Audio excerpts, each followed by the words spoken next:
కేసీఆర్ గారు ముఖ్యమంత్రిగా doctor RS Praveen Kumar గారు గురుకులాల కార్యదర్శిగా పనిచేసినప్పుడు ఆకాశాన్ని అంటిన గురుకులాలు, ఎవరెస్ట్ శిఖరాన్ని తాకిన గురుకులాలు, అన్ని రంగాల్లో విద్యతో పాటు అన్ని రంగాల్లో ఇంక్లూడింగ్ సమాజంలో కూడా, పార్లమెంటులో కూడా మేము ఎలా మాట్లాడాలి అని నేర్చుకున్న గురుకులాలు ఈ రోజు ఈ సంవత్సర కాల కాంగ్రెస్ ప్రభుత్వంలో 10 రోజులకు ఒక్కరు చొప్పున దాదాపుగా 10 రోజులకు అంటే ఒక సంవత్సరంలో 50 మంది అంటే యావరేజ్ గా 10 రోజులకి ఒక విద్యార్థి చచ్చిపోతున్నారు. దానికి అతి ముఖ్యమైన కారణం ఈ నిర్లక్ష్యపు కాంగ్రెస్ ప్రభుత్వం మాత్రమే.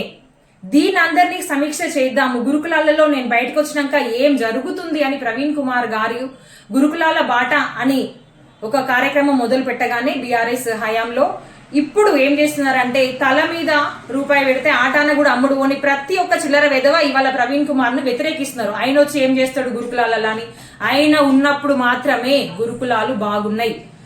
ఆయన ప్రతిదీ చదువు నేర్పించిండు, ఆటలు నేర్పించిండు, సమాజంలో ఎట్లా బ్రతకాలు నేర్పించిండు, పేరెంట్స్ ఒక ధైర్యం ఇచ్చిండు. అప్పుడు పేరెంట్స్ ఏ విధంగా ఉండేదంటే నా బిడ్డ హాస్టల్లో ఉంది, వాడు అన్ని నేర్చుకుంటాడని ఒక భరోసాగా ఉండే. కానీ ఇవాళ పిల్లల్ని గురుకులాలకు పంపించాలి, హాస్టల్లో వేయాలంటే పేరెంట్స్ గజగజ అనుకుంటున్నారు. ఎందుకంటే ఏడపాము కరుస్తుందో, నా బిడ్డ ఎక్కడ చచ్చిపోతాడో, నా బిడ్డ ఎక్కడ ఉరేసుకుంటాడో అని భయపడుతున్నారు. దానికి కారణం ఈ కాంగ్రెస్ ప్రభుత్వమే.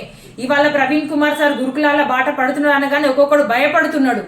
ఎందుకంటే మళ్ళా ప్రవీణ్ కుమార్ వచ్చి సమీక్ష చేసి మమ్మల్ని అందరినీ ఈ సమీక్ష చేసిన తర్వాత ఏ కుట్ర వెనుక ఏ పెద్ద నాయకుడు దాచుకున్నాడు అనే భయానికి ఆ పెద్ద నాయకుడు ఏడా బయటకు వస్తాడని ఈ చిన్న చిన్న లుచ్చగాలు ఏం చేస్తున్నారంటే భయపడుతున్నారు.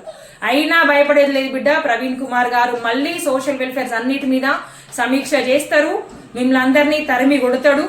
కాబట్టి ఇప్పటికైనా సమీక్ష చేస్తే సరిపోతుంది.